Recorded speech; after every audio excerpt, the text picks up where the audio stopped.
I arrive at the Mayfair Grill 15 minutes early, smoothing down my charcoal blazer as I step through the glass doors. The restaurant breathes wealth crystal chandeliers catching light in fractured patterns across cream tablecloths, waitstaff moving with practiced efficiency between tables of Portland's elite. My stomach tightens with familiar anxiety, the kind that always surfaces before family gatherings. Reservation for Brooks, I tell the hostess, trying to project confidence I don't feel. She smiles professionally. Of course, Miss Brooks, your family is already seated. Right this way. Already seated? The dinner invitation clearly said 7 o'clock. I check my watch 6:45. They must have changed the time without telling me. Again. The hostess leads me past hushed conversations and polite laughter toward the back of the restaurant where my family occupies a large round table beneath a private chandelier. My sister Vanessa sits with her back to me, blonde hair falling in perfect waves. My parents, Martin and Ellen, flank her like royal attendants. Ryan, my brother, barely looks up from his phone when I approach. At the far end sits Margaret Hayden, my grandmother, her silver hair swept into an elegant knot, sharp blue eyes, missing nothing. She's the only one who notices me first, her gaze assessing but unreadable. Sorry I'm late, I say, reaching for the empty chair beside Ryan. The invitation, said 7. Sorry, Jamie, Vanessa interrupts, her voice carrying clearly over the ambient restaurant noise. This table's for the family, not the adopted one. The words land like a physical blow. Laughter ripples around the table. My father studies his wine glass. My mother adjusts her pearl necklace, lips pursed but silent. Ryan keeps scrolling, pretending not to hear. Only Margaret's expression changes a slight narrowing of those observant eyes. Heat floods my face as blood rushes to my cheeks. My heart hammers against my ribs so hard I'm certain everyone can see my blazer moving. Each breath becomes shallow, insufficient. Around us, neighboring tables quiet, eyes darting toward our table then away, pretending they haven't heard.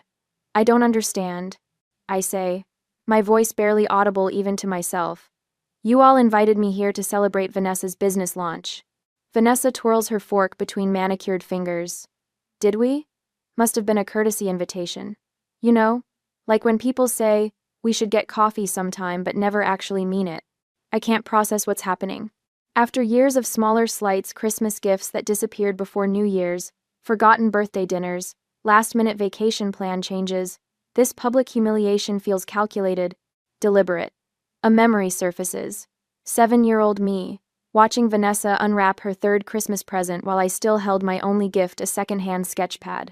Mom's explanation echoing. Vanessa is our daughter, sweetie. It's different.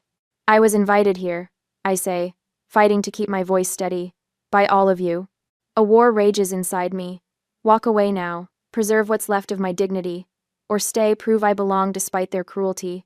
The designer in me notices details through the shock, the tightness at Margaret's mouth, the way her fingers tap against the tablecloth in what seems like disapproval. She hasn't joined their laughter. I think I've made a mistake coming here, I say finally, straightening my shoulders. Don't be so sensitive, Vanessa says, rolling her eyes. It was just a joke. Sit down. Something in her tone, the expectation of compliance, makes me hesitate. I've spent my life trying to earn their acceptance. Yet something shifts inside me as I take the seat beside Ryan, who finally glances up with the barest nod before returning to his screen. Dinner proceeds in a blur of expensive wine and elaborate courses. I pick at my food, contributing nothing to conversation. My family talks around me about Vanessa's new boutique, Ryan's latest girlfriend, an upcoming trip to Aspen. I'm invisible until the check arrives. The waiter approaches with a leather folder, which he places directly in front of me. Whenever you're ready, ma'am. I open it automatically, then freeze. $3,480. Vanessa leans forward, eyes gleaming. You said your design firm's doing great, right? Consider this your contribution to the family. 5 pairs of eyes fix on me, waiting. Testing. Even Ryan watches now, his phone forgotten. Only Margaret's gaze holds something different, calculation rather than mockery. My fingers tremble as I reach for my credit card. I can't afford this. The card will likely decline. 3 months of rent, gone in an evening where I wasn't even welcomed. But I refuse to give them the satisfaction of seeing me break. I need to use the restroom, I say, rising after signing the bill. In the bathroom, I grip the marble counter, watching my hands shake. The woman in the mirror looks composed, except for the flush across her cheekbones, the two bright eyes. 22 years of trying to earn my place in this family, and tonight they've made it undeniably clear. I never had one. The bathroom door opens. Margaret Hayden enters, her reflection appearing beside mine in the mirror. My dear, I saw what happened out there. I straighten, building walls against pity. Margaret has always been an enigma. Martin's mother, wealthy founder of Hayden Biotech, more observer than participant in family dynamics. We've barely exchanged more than pleasantries at holiday gatherings over the years. It's fine, I say automatically. I'm used to it. Margaret's blue eyes, so similar to my own, hold mine in the mirror. No one should be used to what I witnessed tonight. She reaches into her handbag, extracting a business card which she places on the counter between us. Come see me tomorrow at my office. There's something you deserve to know. I stare at the embossed card, Margaret Hayden, CEO, Hayden Biotech, my fingers hesitating before taking it. Why would you help me? I ask, suspicion warring with desperation. Because it's time someone did, she answers simply. 10 o'clock tomorrow. Don't be late. I arrive at Hayden Biotech headquarters at 9:45 the next morning. The gleaming glass tower pierces Portland's skyline like an accusation, reflecting clouds that threaten rain. My throat tightens as the elevator climbs to the executive floor, my reflection in polished doors looking more composed than I feel. The $3,480 charge from last night is still pending on my nearly maxed-out credit card. Margaret's executive assistant, a woman with silver-framed glasses and immaculate posture, greets me with professional warmth. Miss Brooks? Mrs. Hayden is expecting you. She leads me through double mahogany doors that open with barely a whisper. Margaret Hayden stands at a wall of windows, silhouetted against Portland's skyline. She turns as I enter, those penetrating blue eyes so unnervingly similar to mine assessing me with clinical precision. Jamie? Thank you for coming. She gestures toward a leather chair positioned before her desk. Please.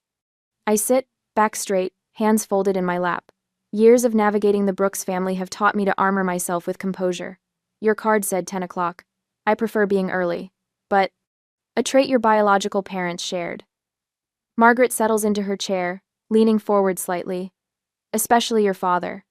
The words slice through my carefully maintained facade. My biological parents? Margaret slides a photograph across the polished desk surface. Two smiling faces look up at me, a bearded man with kind eyes and a woman with my exact jawline. They wear matching engineering jackets with Abbott Technologies logos. David and Sarah Chen, Margaret says. Brilliant engineers. And my dearest friends. You knew them? My voice sounds distant to my own ears, as if the words come from someone else. I recruited them personally from MIT. Margaret's fingers trace the edge of the photograph. They developed revolutionary medical imaging technology. Brilliant minds. We worked closely for nearly 8 years before the accident. Accident? A car crash. Black ice on the mountain highway. Margaret's voice remains even, but something in her eyes shifts. You were 6 years old. They'd just established your trust fund the month before. My fingertips hover over the photograph, not quite touching. Trust fund? Margaret opens a drawer, extracting a thick folder which she places between us. $680,000, every penny they'd saved, plus their life insurance. Designated specifically for your care and education. The room tilts slightly. I never knew about any trust fund. Because it vanished within a year of your adoption. Margaret's voice hardens as she spreads documents across the desk. Financial statements, bank transfers, property deeds. Each page reveals another betrayal. Trust documents with my name, transfer authorizations signed by Martin Brooks, deposits into Brooks family holdings. I was 63 when they died, Margaret continues, too old to raise a child. But my son Martin had just married Ellen. They were starting a family with Vanessa. It seemed perfect. Her mouth twists. I arranged the adoption myself, and transferred the trust fund to Martin as your legal guardian. My eyes lock on transaction dates that correspond with family milestones I'd been excluded from. Private school tuition for Vanessa, college fund deposits for Ryan.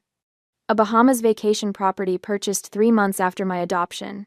They used me for my inheritance? The question emerges as barely more than a whisper. While sending you to public school and hand-me-downs, Margaret's voice carries controlled fury. And later, community college on student loans. Margaret's voice. Memories cascade through my mind, reframing themselves with brutal clarity.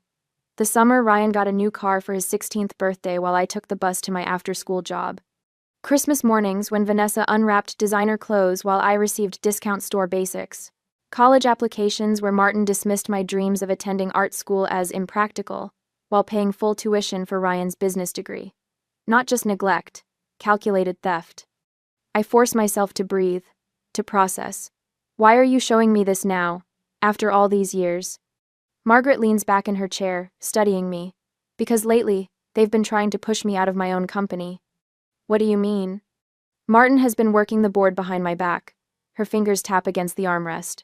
Spreading rumors I have dementia, that I'm making erratic decisions, that I should be removed for my own good and the company's protection. The parallel slams into me, the same family that stole my inheritance now attempting to seize Margaret's company. So that's what last night's dinner was really about. They needed to establish that you're losing your mental faculties, while demonstrating their loving family dynamic to contrast with my supposed decline. Margaret nods. Your public humiliation served their narrative perfectly. The realization makes me feel simultaneously more valuable and more used than ever before. Not just the family disappointment, an actual obstacle in their path to greater wealth. Martin always felt entitled to family wealth. Margaret continues, her voice hardening. He grew up expecting to inherit everything. When I insisted on building something of my own, he viewed it as money being withheld from him. And now? He's desperate. Failed investments. Vanessa's boutique hemorrhaging money. Ryan's startup collapsed last year. Margaret's eyes narrow. They've already tried to forge my signature on company documents. My stomach drops. That's criminal. They're working with a lawyer who specializes in declaring elderly executives incompetent. Margaret's calm feels dangerous, like still water concealing undertow. They're patient and methodical. They'll wait for the right moment. When? The board votes next month on succession planning. Margaret rises, pacing slowly. Martin has been cultivating certain board members for years. Ellen hosts their wives for luncheons. They send birthday gifts to their children. I watch her move, seeing calculation behind the apparent agitation. This woman built an empire through strategic thinking. Nothing about this conversation is accidental. Why would you help me after all this time? I ask finally. You could have told me about my parents years ago. Margaret stops, turning to face me fully. I made a terrible mistake in trusting you to my son. I believed his promise to raise you as his own. Regret flashes across her features. When I realized what was happening, you were already grown. What good would it do to tell you then? She moves to a small bar, pouring 2 glasses of water. But now, they think they can erase us both. Let's make sure they regret that. The shift in language us both rings through me. For the first time in my life, someone with actual power stands aligned with me against the Brooks family. I have resources, Margaret continues. Legal teams, financial investigators, corporate connections your father and brother have never managed to cultivate. She returns, offering me a glass. Thomas Reed, my trusted accountant, has already begun tracing the missing funds. Diana Wallace, my corporate attorney, is prepared to file charges if you wish. I take the water, mind racing through implications. Not just a revelation of past wrongs, but an alliance against future ones. Not simply an explanation for my childhood of subtle cruelties, but a pathway to justice. Why would you help me after all this time? I ask again, needing absolute clarity before committing. Margaret's eyes so like mine hold steady. Because I owe it to your parents. And because it's time someone stood up to my son. I look down at the photograph again, at the smiling faces of strangers who gave me life, who intended to give me security, whose legacy was stolen by people who claimed to love me. Something shifts inside me, like a door unlocking. I'm no longer just the mistreated adopted daughter. I have options, allies, a true history, and for the first time in my life, I have power. I kneel in the dusty storage unit, surrounded by cardboard boxes labeled in my childhood handwriting. 1 week since meeting with Margaret has transformed my understanding of the past, turning childhood memories into evidence of calculated exploitation. The key to this unit had been hidden in my apartment for years, taped beneath my desk drawer, a secret even from myself. There has to be something here, I mutter, wiping sweat from my forehead. The August heat turns the metal container into an oven. My fingers leave tracks through dust on a plastic bin marked school papers. I lift the lid and find nothing but old report cards and art projects. A gold star still clinging to a faded drawing of what might be our family, 4 tall figures, and one small one standing apart. 3 hours of searching yields nothing until I reach the final box, tucked in the far corner. Inside, beneath a stack of birthday cards signed by classmates but not family, I find a manila envelope. My biological parents' handwriting covers the front, Jamie's future. My hands shake so badly I nearly drop it. Inside, photocopies of trust documents, the originals dated 3 months before the car crash that killed them. And emails, dozens of them, between my biological parents and Margaret, discussing the trust terms and her role as executor before Martin's adoption. The trust documents spell it out in black and white. $680,000 designated specifically for the care, well-being, and education of our daughter, Jamie Elizabeth. Not for vacation homes, not for Vanessa's private school, for me. I pull out my phone and capture photos of every page, my fingers trembling with something beyond rage, the first taste of power. Legal proof that validates everything Margaret told me. Evidence that will force them to see me. Diana Wallace reviews the documents in Margaret's sunlit office the following morning, her expression growing grimmer with each page. This establishes clear misappropriation, she says, adjusting her glasses. The language is explicit about how these funds were to be used. Thomas Reed nods, spreadsheets spread before him on the polished conference table. I've cross-referenced the dates with Brooks' family purchases. His finger traces a timeline he's constructed. Their Aspen vacation home was bought 3 months after you were adopted. The timing aligns precisely with the largest withdrawal from your trust. Margaret watches me from the head of the table, those sharp blue eyes assessing my reaction. You found these yourself? In your storage unit? Yes, I say. I remembered my biological parents kept copies of important documents. I preserved the chain of custody. Everything's dated and photographed exactly as I found it. Margaret's lips curve in the faintest smile. Well done, Jamie. 3 days later, I stood on the doorstep of the Brooks family home, clutching a leather portfolio containing copies of the trust documents and financial records. My heartbeat pounds in my ears, but my hands remain steady. I've rehearsed this moment for days. Ellen answers the door with practiced surprise. Jamie, we weren't expecting you. Family dinner tonight, right? I ask, stepping past her without waiting for an invitation. I thought I'd join. The dining room gleams with expensive familiarity. Crystal chandelier, mahogany table, set with china, that costs more than my monthly rent. Martin sits at the head, Ryan and Vanessa flanking him like courtiers. Their expressions shift from annoyance to confusion as Ellen ushers me in. Jamie decided to join us, she announces, voice tight with forced pleasantry. How? Unexpected, Martin says, not bothering to hide his displeasure. I take the empty seat beside Ryan, who barely glances up from his phone. I wouldn't miss family dinner, I say, placing my portfolio beside my plate. Dinner proceeds with stilted conversation. Vanessa dominates, discussing her boutique success while shooting pointed glances my way. I eat methodically, waiting for the perfect moment. It comes when Ellen brings out dessert creme brulee served in crystal dishes. I know what you did with my parents' money, I say, breaking the delicate sugar crust with my spoon. The room freezes. Martin sets down his wine glass slowly. What nonsense has my mother been filling your head with?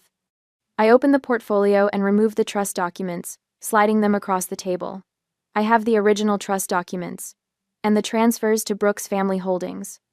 Ellen pales visibly, fingers clutching her napkin. Vanessa scoffs, examining her manicure with exaggerated boredom.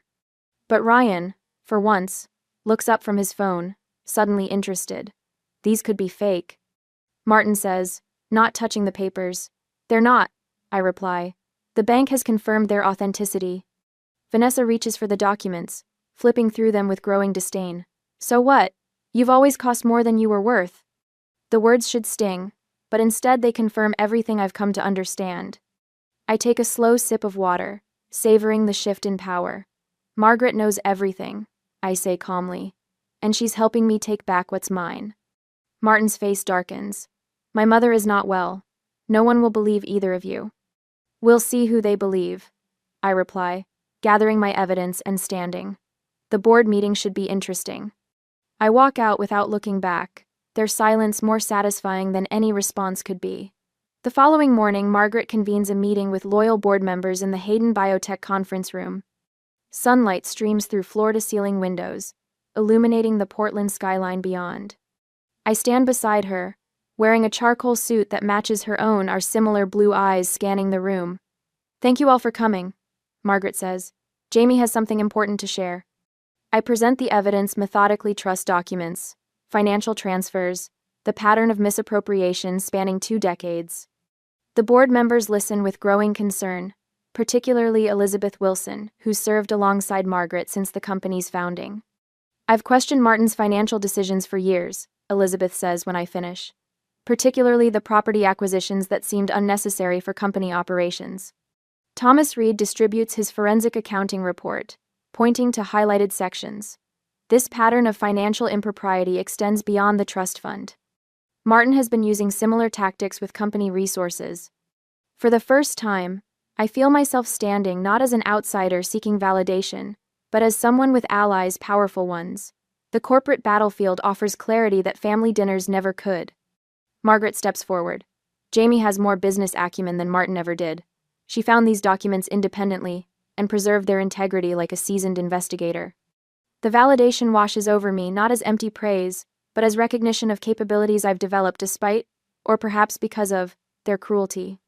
As the meeting concludes with promises of support, a new question forms. Should I push for immediate legal action, or build a more comprehensive case first? Margaret seems to read my thoughts. Strategic patience, she murmurs as the board members file out. We've waited decades for justice. A few more weeks won't hurt. I nod, understanding that the storm I've set in motion is just beginning to build. 2 weeks later, I sat at Margaret's rosewood desk, surrounded by stacks of financial records. Morning light streams through the bay windows of her home office, illuminating dust motes that dance between us. The methodical quiet feels worlds away from that humiliating dinner at the Mayfair Grill. We need to think like they do, calculating and patient. I tell Margaret, spreading out color-coded folders. Immediate satisfaction won't win against people who've been manipulating the system for decades. Margaret nods, blue eyes sharp despite her 79 years. You're exactly right, Jamie. Martin has always played the long game. He's been positioning himself for my retirement since he turned 40. I've spent the past 14 days studying Hayden Biotech's corporate bylaws until my eyes burned, highlighting succession protocols and board voting requirements. The designer in me appreciates the elegant structure of corporate governance, rules built upon rules, each serving a specific purpose. Diana Wallace, Margaret's trusted attorney, taps her pen against a legal pad. We're developing 3 parallel strategies. First, documenting the trust fund misappropriation for potential criminal charges. Second, gathering evidence of Martin's questionable decisions as COO. Third, countering the dementia rumors with independent medical evaluations. The timing is critical, Reed adds, his accountant's precision evident in every word. We need everything in place before the board meeting next month. The person I was at that restaurant table humiliated and blindsided feels like someone I barely recognize now. That Jamie paid a $3,480 dinner bill out of shock and shame. This Jamie plots a meticulous course toward justice, toward something that finally feels like control. Margaret slides a folder toward me. These are my notes on each board member, their voting history, business relationships, vulnerabilities. Elizabeth Wilson and James Peterson have always been skeptical of Martin's leadership style. They could be our strongest allies. I scan the pages, absorbing details about people I've never met, who now hold pieces of my future in their hands. And our biggest opponents? Gerald Hamilton and Patricia Davis. Both golf with Martin regularly and have investment ties to his side projects. The magnitude of what we're attempting settles over me. This isn't just about a stolen trust fund anymore. It's about wresting control of a multi-million-dollar company from people willing to declare their own mother mentally incompetent. Later that afternoon, Reed and I hunker down in Margaret's library, surrounded by years of company financial records. The mahogany shelves tower around us, filled with leather-bound classics Margaret has collected over decades. We work in companionable silence, interrupted only by occasional observations. Look at this. Reed says, pointing to a spreadsheet. 4 acquisitions of small research firms in the past 3 years, all formerly owned by Martin's college roommates from Stanford. I lean over his shoulder, studying the numbers, and all purchased at significantly above market value. Exactly. Reed's finger traces down columns of figures. The board approved each one based on Martin's recommendation, without independent valuation. As independent valuation. While Reed continues his analysis, I examine offshore banking documents, tracing a complicated web of transfers. Ellen's brother Thomas appears on the paperwork for accounts in the Cayman Islands. 3 deposits match exactly to funds withdrawn from company research grants. We work through dinner, building comprehensive dossiers on each questionable transaction. Margaret's PR team provides updates on their counter-strategy against the dementia rumors, arranging interviews with financial publications, where Margaret demonstrates her sharp business acumen. Diana joins us later, spreading legal documents across an antique coffee table. We're preparing both criminal and civil complaints, she explains. But we won't file anything until we have the complete picture. This isn't about one victory, it's about systematic dismantling of their position. The library grows darker as evening approaches. Margaret orders food, and we eat absently, focused on our tasks. The comprehensive approach feels right, methodical rather than emotional, strategic rather than reactive. 2 days later, I'm walking to my car after meeting Reed at a downtown coffee shop when I noticed a black sedan parked across the street and a man with a telephoto lens pointed directly at me. My stomach drops as the camera clicks rapidly. That night, I return to my apartment to find the door slightly ajar. Everything looks untouched at first glance, but my designer's eye for detail notices subtle differences, papers on my desk rearranged, laptop positioned at a different angle, file cabinet drawer not fully closed. Nothing appears to be missing, but the message is clear. They're watching. They're searching. They know we're building a case. I called Margaret immediately. They broke into my apartment. Nothing taken, but they went through my papers. Her voice remains steady. Move everything important to the secure storage facility. Reed arranged. Then come stay at my house. It's time to accelerate our timeline. Instead of fear, I feel a strange surge of validation. If they're scared enough to break the law, we're on the right track. Indeed, Margaret replies. Now we adapt. Reed will arrange counter-surveillance starting tomorrow. I look around my violated apartment, at the subtle evidence of their desperation, and smile for the first time in days. They wouldn't be taking such risks if they weren't afraid of what we've found. A day before the board meeting, I arranged the manila folders in a perfect row across Margaret's mahogany conference table, each one labeled with a board member's name. Inside each folder rests the same devastating evidence: trust documents, bank transfers, corporate memos, all meticulously organized to tell the story of systematic exploitation. Everything's in place, I say, looking up at Margaret. Legal briefs are filed but sealed. Diana has the whistleblower paperwork ready for Alan. Margaret nods, her silver hair catching the afternoon light streaming through the floor-to-ceiling windows of her corner office. The independent medical evaluation came back yesterday.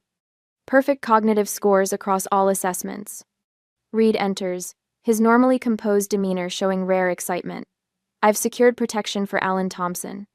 As head accountant for 15 years, his testimony about the transfer patterns will be unimpeachable. I run my fingertips along the edge of one folder, a habit from my design work when checking paper stock quality. This feels different than confronting them at dinner. More consequential. It is, Margaret says, her voice steady. You challenged them at dinner. Now we're dismantling their entire plan. Diana Wallace appears in the doorway, legal briefcase in hand. The sealed court documents are filed. One call from me activates everything. I've spent weeks learning the complexities of corporate governance, succession planning, whistleblower statutes, all while maintaining my design business. Margaret has coached me through board politics, identifying allies and potential opponents. We've built something far more potent than emotional confrontation, a comprehensive legal and corporate strategy. The PR team is ready too, Reed adds. They've prepared responses for every attack we anticipate from the family.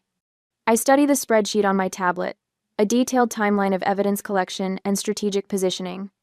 Each completed task gives me a deeper sense of readiness, of growing into something beyond the woman who stood shocked at that restaurant table. Tomorrow the board members get their briefing packets, I say, checking off another item. By Friday, we'll have 7 of the 11 members confidentially informed. Margaret squares a folder with precise movements. We're not claiming victory yet, we're simply ready. My phone buzzes with a news alert. The headline flashes across my screen. Billionaire founder struggles with mental decline, family concerned. I thrust the phone toward Margaret. They've gone public. Within minutes, our phones light up with notifications. Reed's computer pings with email alerts. Diana steps out to take a call, her face grim. Martin moved faster than anticipated, Margaret says, scanning the article. He's quoted extensively about my concerning lapses in judgment and their heartbreaking decision to intervene for the company's protection. Reed turns his laptop to show us Vanessa's Instagram post, a staged photo of her holding Margaret's framed photograph, caption reading, "Family comes first." Sometimes loving someone means protecting them from themselves. Elder care. Family duty. They're positioning themselves as concerned caretakers, Diana says, returning. And you, Jamie, as... She hesitates. As what? I ask. A manipulative outsider exploiting an elderly woman's confusion for financial gain, she reads from her phone. My stomach drops. They're attacking me too. Reed nods grimly. It's smart. They need to discredit both of you simultaneously. My phone rings, my largest client. After a brief conversation, my hand trembles as I set it down. They're pulling their contract. Said they can't be associated with the controversy. 3 more similar calls follow over the next hour. My design firm, built from nothing, through student loans and sleepless nights, is collapsing under the weight of accusations. I stand at the window, staring down at the city streets 20 floors below. Maybe this was a mistake.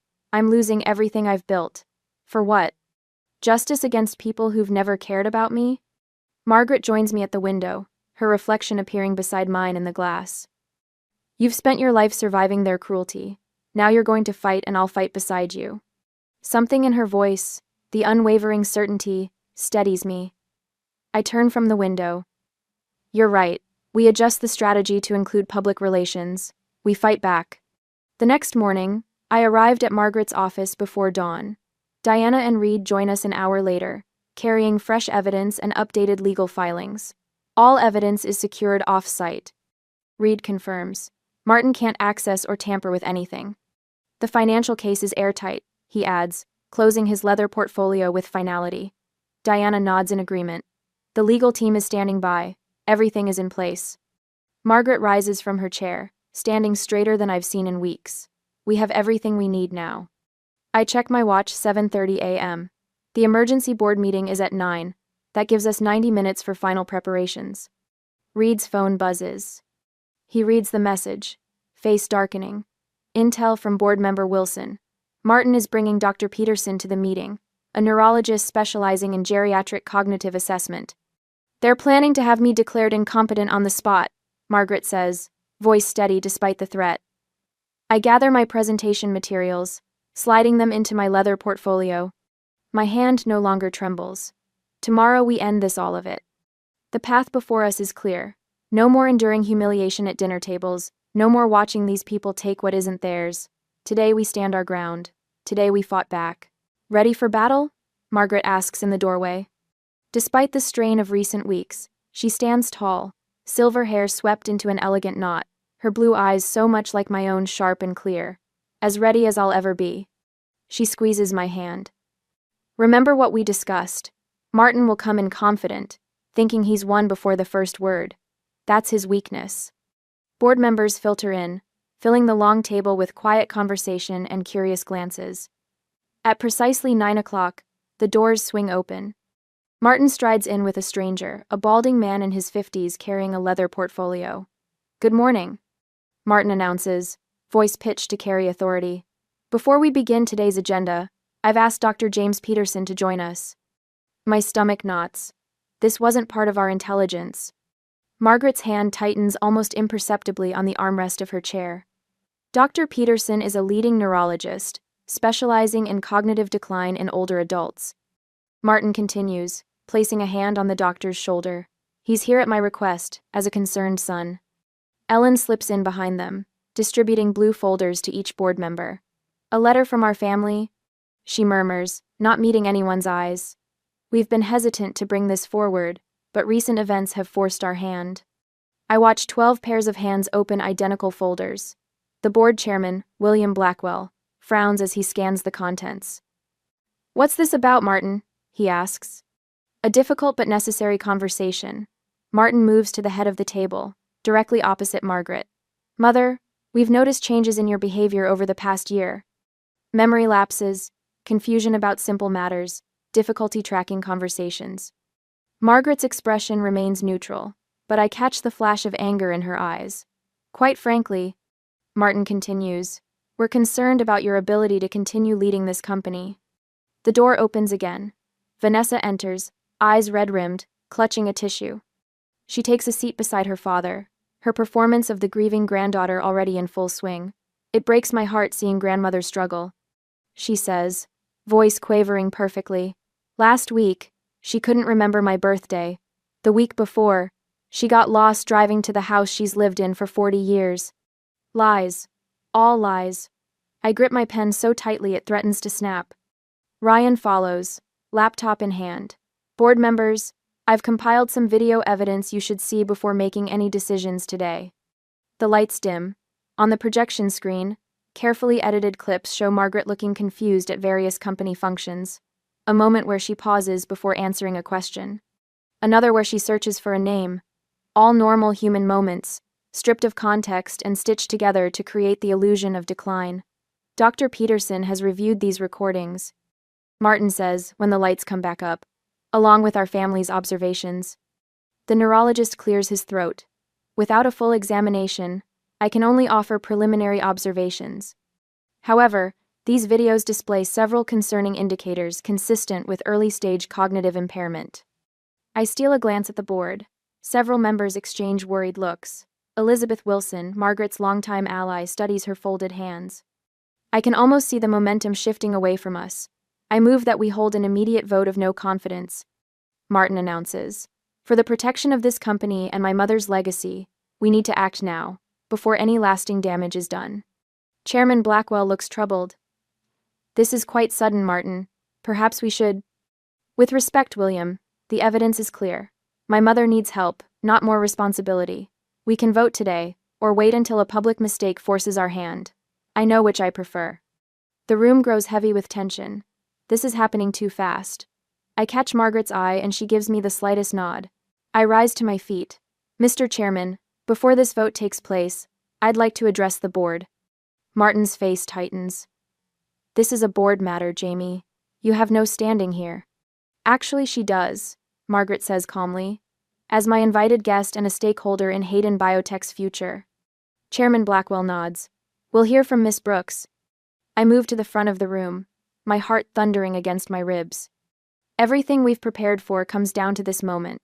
Before you vote, you should know what this family did to me and what they're trying to do to Margaret Hayden." I pull up my own presentation. The first slide shows trust documents dated 22 years ago. When I was 6 years old, my parents died in a car accident.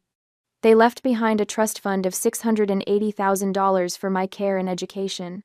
Margaret Hayden, their friend and colleague, arranged for her son Martin to adopt me. Martin stands. "This is irrelevant to today's." "She transferred that money to Martin Brooks to ensure my future." I continued, raising my voice slightly. "Within 1 year, every cent had disappeared into an account called Brooks Family Holdings."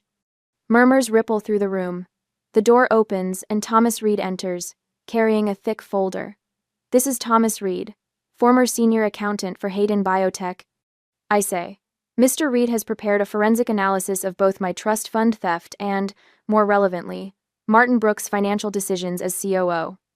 Reed distributes his reports to stunned board members. You'll find documented evidence of systematic self-dealing, including kickbacks from vendors, inflated expense reports, and questionable property acquisitions using company funds." Martin's face flushes dark red. "These are outrageous accusations." Diana Wallace enters next, her confident stride matching her reputation as one of Portland's top corporate attorneys. "This is Diana Wallace," I continue. "She's brought medical reports from 3 independent specialists who examined Margaret Hayden last month. All confirm her cognitive function is well above average for her age, with no signs of impairment." Diana hands copies to the board members. You'll also find a sworn statement from Dr. Peterson's office manager, confirming he never examined Mrs. Hayden and was paid $50,000 by Martin Brooks 3 days ago. The neurologist pales, gathering his materials. I should go. Stay right there, Chairman Blackwell orders, his voice steel. The doors open one final time. An older man in a rumpled suit enters carrying a small hard drive. This is Alan Reed, retired company accountant. He maintained backup records of all financial transactions during his tenure, including those Martin attempted to delete from company servers. Ascays. The boardroom erupts in shocked conversations. Martin pounds the table. These are fabrications. She's manipulating all of you with lies and forged documents. Vanessa jumps to her feet, mascara streaking down her cheeks. She's not even real family. She's just some stray they pitied. The outburst echoes in the sudden silence. Board members stare at Vanessa, several reaching for their phones, recording. The careful, concerned family narrative collapses in an instant. The videos, Elizabeth Wilson says suddenly. Ryan, you edited those clips of Margaret, didn't you? Ryan's eyes darted nervously toward his father. I just, put together moments that showed what we were concerned about. So you manipulated video evidence to mislead this board? Blackwell asks. Not manipulated, just highlighted the important parts, Ryan stammers. I take a deep breath. They also tried to forge Margaret's signature on company documents. 3 weeks ago, they attempted to transfer control of Margaret's voting shares to Martin. Diana Wallace produces a thick report. This is a forensic handwriting analysis confirming the forgery. We've already filed this evidence with the district attorney's office. Martin's face has gone from red to ashen. This is all a misunderstanding.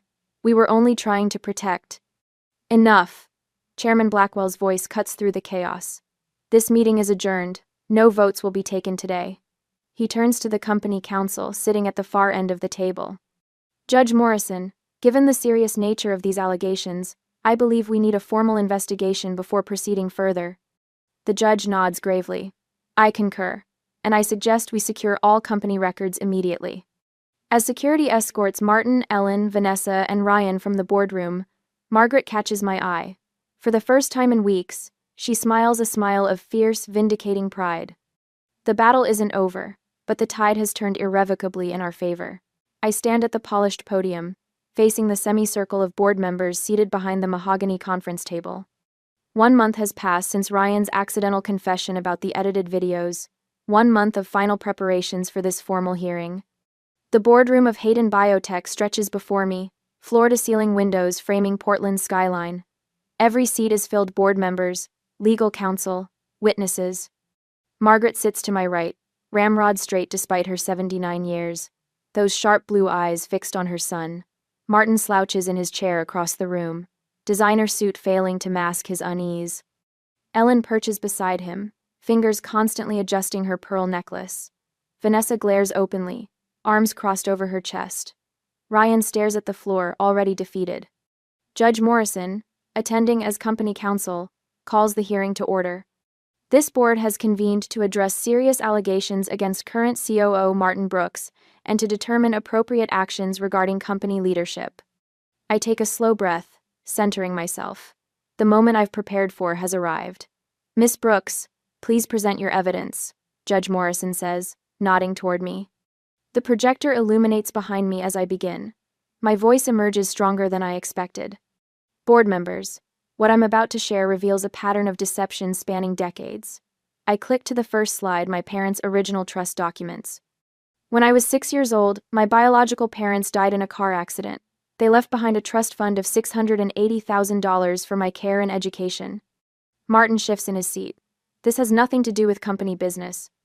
It establishes a pattern, Mr. Brooks, Judge Morrison replies. Continue, Miss Brooks. I advance through the meticulously prepared slides. Bank transfers from my trust to Brooks Family Holdings.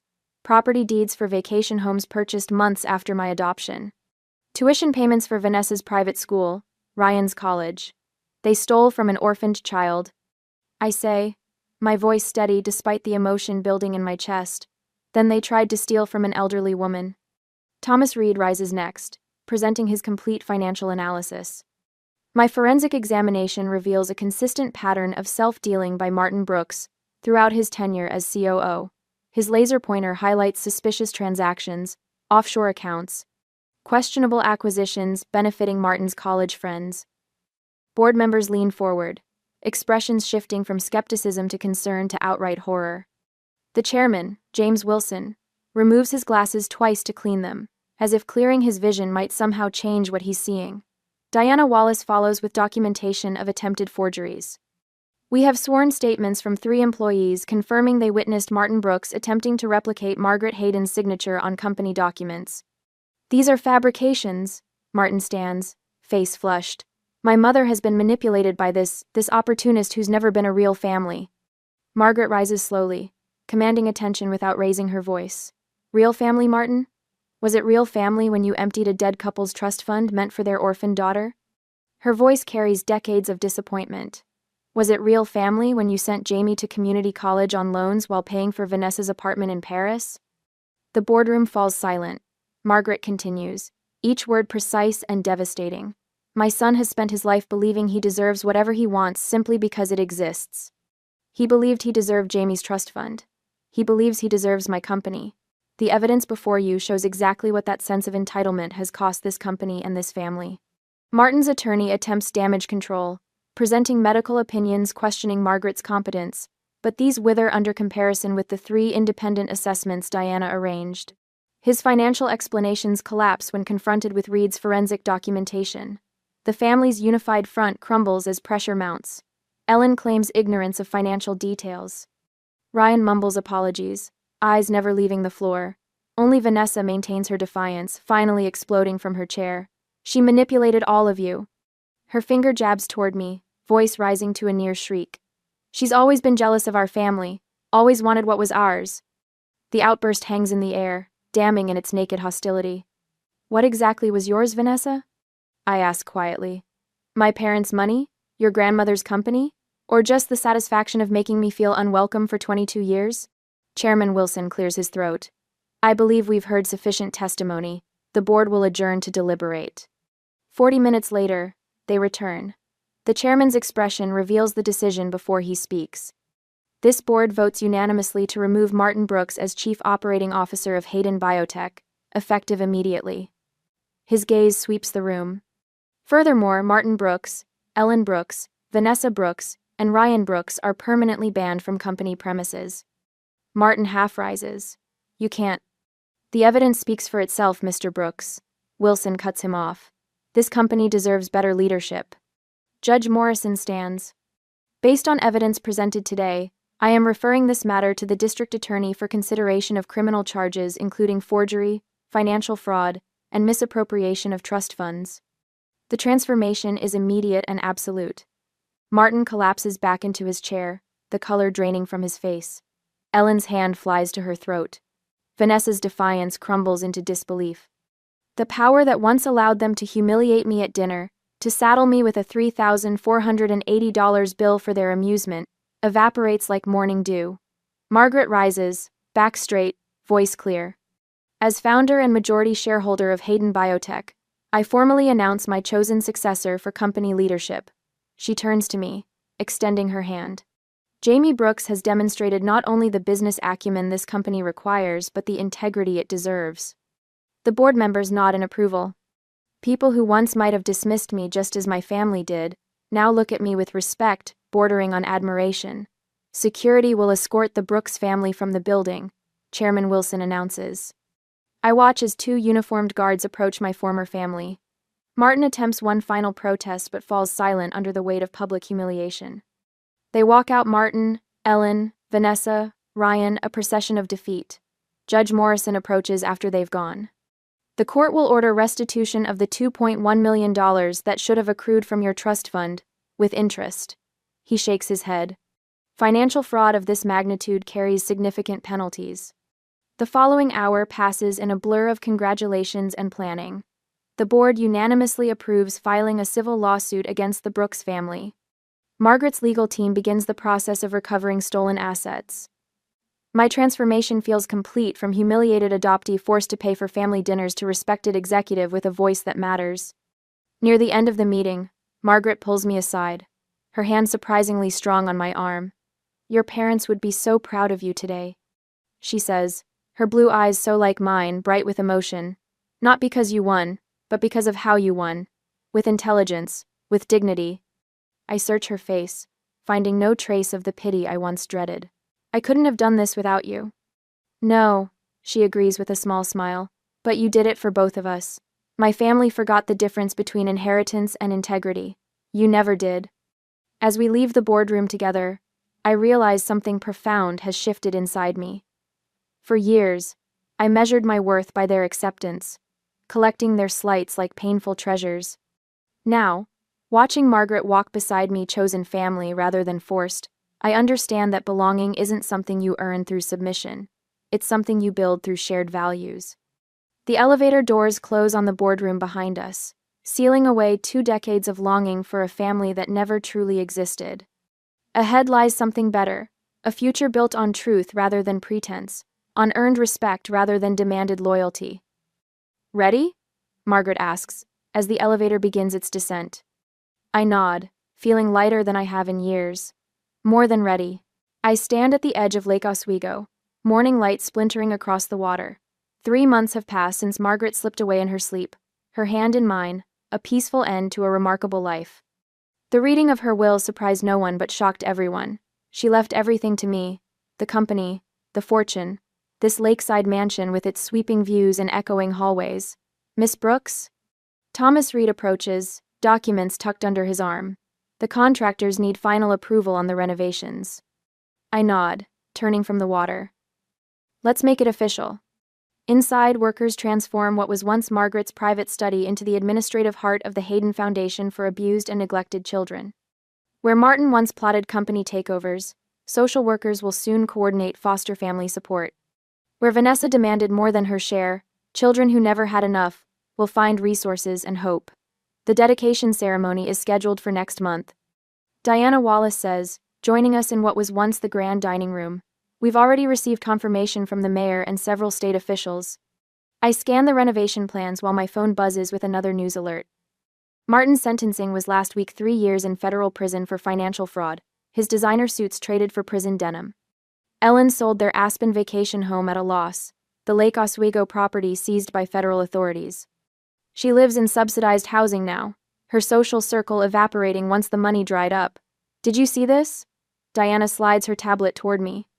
On screen, Vanessa's latest attempt to rebrand herself as a lifestyle influencer drowns under thousands of comments linking to the viral video of her sneering, "She's not family" at the Mayfair Grill.